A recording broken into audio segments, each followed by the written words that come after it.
Shalom, Bapak Ibu Saudara sekalian yang dikasihi dalam Tuhan. Kita akan kembali merenungkan kebenaran firman Tuhan. Firman Tuhan hari ini saya berikan tema Imam untuk selama-lamanya. Mari kita bersama-sama melihat Alkitab kita. Saya akan bacakan dari kitab Ibrani. Ibrani pasal yang ke-7 ayat yang ke-17. Ibrani pasal yang ke-7 ayat yang ke-17. Sebab tentang dia diberi kesaksian, engkau adalah imam untuk selama-lamanya, menurut peraturan Melkisedek. Demikianlah firman Tuhan. Bapak Ibu, di dalam khotbah minggu yang lalu, saya sudah menjelaskan mengenai peran imam besar secara umum yang terjadi di daerah Israel pada waktu itu, dan juga bagaimana Yesus disebut sebagai imam besar menurut peraturan Melkisedek. Secara teologis saya sudah menjelaskan di khotbah minggu. Nah, pada hari ini saya akan kembali mengulas, namun dari sudut pandang penerima surat Ibrani. Bapak Ibu, pada waktu itu penerima surat Ibrani merupakan orang-orang Yahudi yang tercerai-berai. Mereka tinggal di daerah orang asing karena mereka diusir dari Yerusalem, diusir dari tempat tinggal mereka, karena mereka saat ini sudah menjadi orang Kristen. Dan orang Yahudi sangat membenci orang Kristen. Dan di sini penulis surat Ibrani menuliskan suratnya, mengirimkan perkamen demi perkamen, potongan demi potongan, untuk menguatkan orang-orang Yahudi yang ada di perantauan. Dan tiba pada saat ini kita melihat ada pembahasan mengenai Yesus Kristus sebagai imam besar. Tentu Bapak Ibu sebagai orang Yahudi, mereka teringat akan posisi imam besar yang pada saat itu adalah sebagai perantara bagi mereka supaya mereka bisa dilayakkan untuk datang kepada Allah. Dan mereka sebagai orang perantauan pasti merindukan akan adanya imam besar. Namun ketika mereka saat ini sudah menjadi Kristen, seakan-akan mereka tidak tahu apakah imam besar dari garis keturunan Harun ini masih ada atau tidak.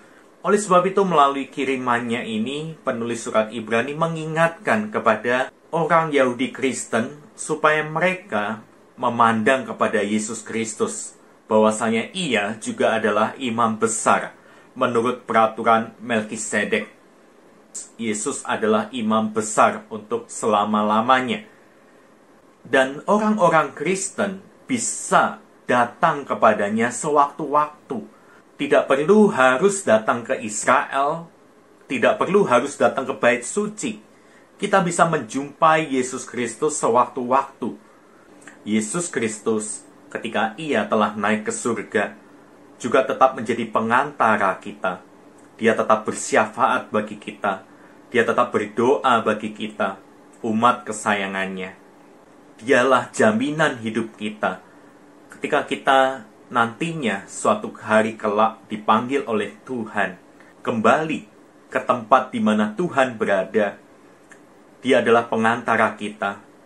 Dia yang akan menyambut kita, mempertemukan kita kepada Allah di dalam kekekalan. Kristus imam besar yang menjadi pengantara kita untuk selama-lamanya. Apakah saat ini Bapak Ibu sebagai umat Allah, kita mempercayakan kehidupan kita kepada Dia yang senantiasa menopang hidup kita, yang senantiasa memelihara hidup kita, yang senantiasa mengetahui segala pergumulan, keluh kesah kita, mengetahui setiap apapun yang kita rasakan, karena Dia telah merasakan apa yang kita rasakan selama Ia ada di dalam dunia ini. Mari Bapak Ibu, kita tetap mempercayakan seluruh hidup kita kepada Dia. Dia Allah pemelihara. Dia Yesus Kristus yang mengerti apapun yang kita rasakan.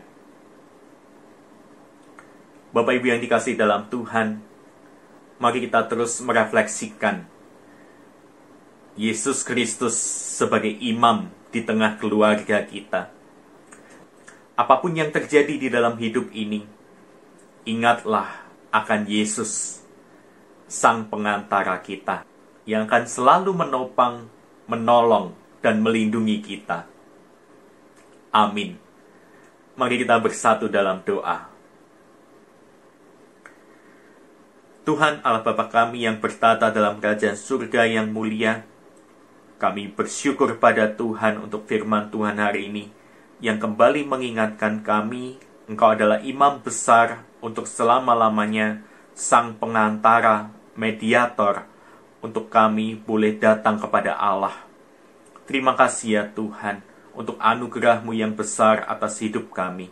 Biarlah kami boleh terus hidup bersandar pada Tuhan, dan kami boleh tetap mempercayakan seluruh hidup kami kepadamu sendiri ya Tuhan. Terima kasih ya Tuhan. Kami serahkan seluruh hidup kami ke dalam tangan Tuhan. Apapun yang kami alami, kami percaya Tuhan tidak pernah meninggalkan kami. Ajarkan kami untuk tetap setia, sebagaimana Engkau Allah yang setia. Terima kasih ya Tuhan. Hanya di dalam nama Tuhan Yesus kami sudah berdoa. Amin.